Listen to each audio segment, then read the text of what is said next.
Festus, therefore, having come into the province, after 3 days went up to Jerusalem from Caesarea. Then the high priest and the principal men of the Jews informed him against Paul, and they begged him, asking a favor against him, that he would send for him to Jerusalem, plotting to kill him on the way.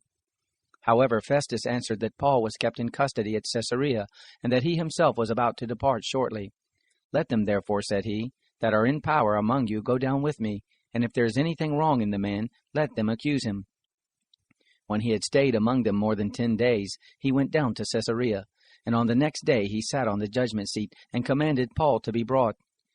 When he had come, the Jews who had come down from Jerusalem stood around him, bringing against him many and grievous charges which they could not prove, while he said in his defense, Neither against the law of the Jews, nor against the temple, nor against Caesar have I sinned at all.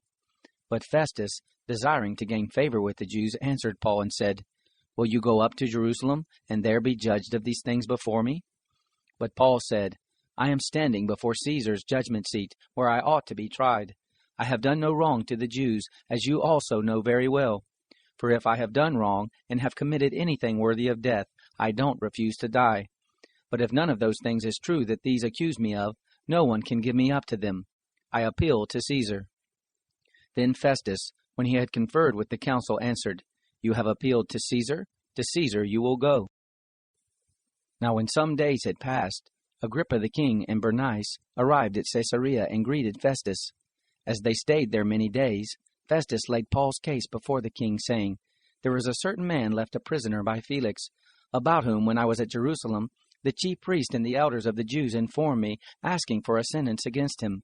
To whom I answered that it is not the custom of the Romans to give up any man to destruction before the accused have met the accusers face to face, and have had opportunity to make his defense concerning the matter laid against him.